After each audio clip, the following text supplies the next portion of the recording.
Hi guys, so I'm just going to take you through a personal stretch routine today. So many times I'm hearing you guys talking about lower back problems or you're talking about sciatica. It's very rarely a lower back problem and it's very rarely sciatica. The thing that almost all of you have, which I can see, is a huge anterior pelvic tilt. Now, you have to imagine if you're spending hours every day sat down, that's equivalent to me spending hours tensing my right bicep, okay? This is going to become very short and tight and contracted and activated. This is going to become very loose and very switched off. So the same things happens here. We've got the hip flexors and we've got the glutes. So if I'm in a sat down position for hours on end, my hip flexors become very, very short and tight and my glutes become switched off. Ladies, it's why a lot of you can't get a firm arse as well. What this happens is it then pulls you into an anterior pelvic tilt, so everything's facing downwards. You've got an arch in your lower back here and your bum sticks out. So there's absolutely no room between S5 and L1, which is why you get in the lower back pain, and this is often what causes what we think is sciatica, but generally you're normally just tight. So the first thing that I'm going to do, this is literally the most valuable thing that I would say I earn. It's a Calf Pro. I need to do it with my shoes off. Now, if you want to come round to the side and film a bit now, so that's already a huge calf stretch, but if my Achilles was healthy and my calf, my hip would actually be touching in here. You can see it's an absolute mile off being healthy. So I'm going to do that for 30 seconds, twice on each side. And where I'm at the minute is I'm aiming to, over time, increase this length so I can get my hip closer to the wall. I keep mine in the kitchen so that I can do it 2 or 3 times a day. I do it every time I'm making a cup of coffee. And obviously we're starting here with mobilising the ankle joint and also loosening off the calves. If you suffer from plantar fasciitis, this is also massively going to help with that because it's stretching the plantar fascia, and very often the plantar fascia is also only tight because the calves are tight. Obviously the whole body's a kinetic chain, so this is going all the way up through the body. Now, so that's the first stretch. All stretches are at least 2 up to 4 times on each stretch, holding it for 30 seconds. Now, you don't have to have bought one of these. You can have it, you might want to film from the side now. You can just do this on the couch, but again, I've got a little pad to protect my knee, and this is without a shadow of a doubt the best hip flexor stretch that there is. So I'm going to hook my foot over here. I'm down on one knee on the pad, and then I'm kind of in an all-4 stretch. I'm not very flexible, as you can see, and I've got a huge stretch all the way down the front of here. A lot of people call this the couch stretch because they do it on the couch. Again, all I would need to do is lift either arm up, and I'm getting an even bigger stretch here. Obviously, as most of you know, I've just had surgery, so I'm not going to be doing a full stretch. But all the way down the tight of here, that is literally the most beautiful stretch, all the way from the top of my hip flexor right down to my glutes. As I said, bringing the arm up on either side, it'll be different for different people. Me, it's that side. Hugely increases the stretch. But I'm still recovering from major surgery in my stomach, so I'm not going to do it anymore. If anyone thinks I'm a complete block of concrete at the minute. So again, then I'm going to swap legs. And I can do exactly the same stretch on the other side. If I need to increase it, I can push the knee forwards. But here what we're doing, the 2 things is we've obviously loosened off the Achilles and the hamstrings on there, and the feet. I'm massively loosening off the hip flexors. And I'm going to do that twice on each side. If you have lower back pain, sciatica, and an anterior pelvic tilt and you need to correct it, I would recommend doing this at least twice a day. Now, the next thing we need to do is, once we've loosened off the hip flexors, we then want to be reactivating the glutes. So again, this can be done on a couch, or you can buy one of these. Just comment if you want links to anything on the YouTube video and I'll post the links in.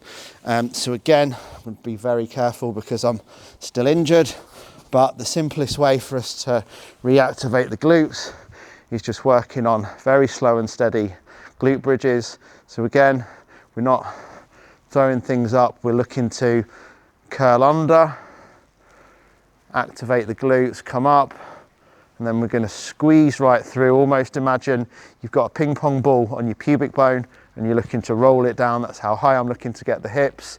Contract my glutes, and then I'm controlling it down, one vertebrae at a time, and then I'm going to repeat the motion. Again, 10 to 15 reps. We can put weights on eventually if we wanted to make it even harder. We can bring in single leg glute bridges, but again, just start with normal and then advance to this if you want to. But again, 3 to 4 sets of 12 to 15, really slow, really controlled. There's no momentum. Look, I'm 4 seconds down, and then I tilt and I twist my hips, bang, activate my glutes, and then control back down. So within those 2 exercises, what I've done is I've massively loosened off my hip flexors, and then I've activated my glutes. Now, a couple more stretches that I also believe you should bring in. We can use some yoga blocks if we need to. So ultimately, if you're suffering from quote unquote sciatica, which, trust me, from years of experience and working with 5,000 clients, most people who think they've got sciatica don't have sciatica. They have very tight glutes and a tight piriformis. So you may well have seen this stretch before. The first stretch I'm going to do is called a pigeon stretch. So I'm not very mobile at the minute, but this leg is going to come across, and then we're just going to relax down. And I've got a huge stretch now in my right glute. As I said, if you're really unflexible, we can use yoga blocks to help that could come up even into this position. Depends how much weight you're carrying and how inflexible you are. And again, I'm just going to hold that stretch for 30 seconds on each side. You can come round, you'll probably see better from the camera from this side. So this leg comes across around about 90 degrees, or as close as I can get. And then again, using the blocks if you need to. And we're going to relax into that stretch. If you don't need the blocks, you can come down. That's where I would stretch. And if Nat just comes back around the side here, you'll be able to see this is where we should be feeling the stretch, all through probably where you're getting the sciatic pain. And it's stretching the piriformis out. Again, another great thing we can do as part of this routine is when we come over onto the back now. If you're really getting pain in this area, if you're a savage, get a hockey ball. If you're a pussy, get a tennis ball. If you're in the middle, get a massage ball. And again, just get the ball into the area where it's really painful and just massage it out. It's exactly what a physio's doing when they're massaging out your piriformis and your glutes, and they're getting their elbow in and they're telling you to, you know, feel the pressure, and you're like, see if a physio gets it right on the piriformis, you're in agony, and then it eases off to like a 6 or a 7 and they do it again. It's just a form of self-myofascial release. You can do exactly the same with a tennis ball, a hockey ball, or a massage ball, and, you know, save yourself probably £80 an hour. So once we've come over into this position, the next stretch I'm going to get you to do is again for the glutes. So we're going to come forward and then lay back. We're going to bring this foot across the leg, and then there's 2 options here, again dependent on your mobility, your ability, and what feels best.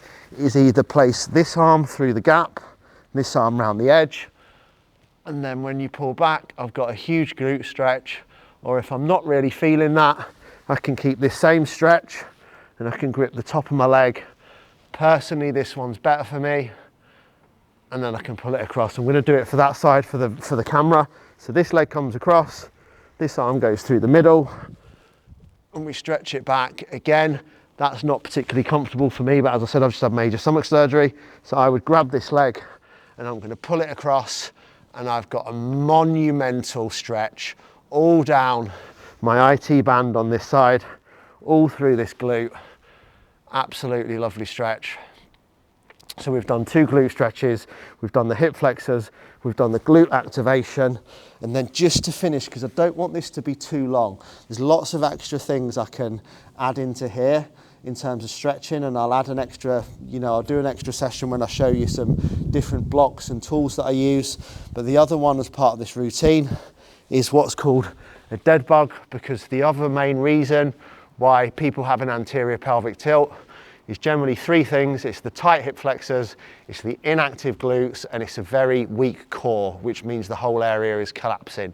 So I always get these wrong, so you might have to bear with me. So what you will know as a dead bug, so again, here, stomach drawn into the belly button, arms up straight, and then as the left leg goes out, the right arm's gonna come back, full stretch, and then slowly use the core to bring them both back in. We're gonna go out. All the time we're using the core. Look, nothing ever touches the ground. My core's engaged, my belly button's drawn to my spine. We're really working the TVA, which is the transverse abdominals, which is the internal stabilizers underneath, not the rectus abdominals or six pack as you know them. So again, we're gonna do 12 to 15 on each leg.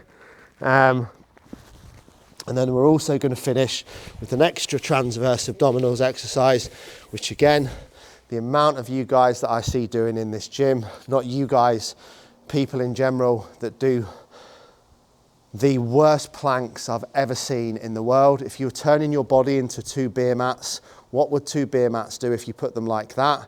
And you basically, your ass is that high, you're lucky you're not burning it on the light bulb. You could literally stay there forever. It would just stick. A plank, the body should be level, the arms should be level, the glutes should be engaged, and the core should be drawn to the spine. We should not be up here, because I could do that for about 10 minutes. We should be level, completely horizontal, belly button drawn to the spine, head in alignment, hands flat. And again, 3 to 4 sets of 30 seconds of more. And then outside of that, as if by design it happens, we're also going to finish on a prayer stretch, which a lot of people will find difficult, which is why the blocks are really helpful. So again, if like me, again it's different because of my operation, but a huge lack of mobility. This is just going to stretch all through your back and your upper body. If that's too difficult and it's too tight, literally for the tightest person in the world, you can use the yoga blocks and still get, got cramp now, and still get a really good stretch. We can use them slightly lower and still get a good stretch. You can use them even lower as you progress and get a good stretch. Or if you've got great levels of mobility, into your prayer stretch. Again, I'm getting a stretch all through my back, my lats, and everything else. And that's enough of a routine. There's so much more that I could add in. But the key to this and correcting an anterior pelvic tilt is doing it at least twice a day. It's like training a naughty dog. So we're going to loosen the hip flexors, activate the glutes, loosen the hip flexors, activate the glutes for a good 10-15 minutes. Then we're going to do it again in an evening. In just 2 to 3 weeks of doing that, we're going to start to shift from here, which is no pace, no space between L5 and S1. Excruciating back pain, also makes you look a bit fat because your belly sticks out even if you lean, to bringing ourselves into the position where we should be living, which is core drawn in, nice and tall, shoulders back, head up, core engaged, glutes activated. And when you live like that, you're not going to have any pain. But the reality is most of us don't live like this, we live like this. Okay, hunched shoulders, big arch through the erector spinae, hips tilted forward, and that's where all the pain comes from. Correcting that, and everything's going to feel a lot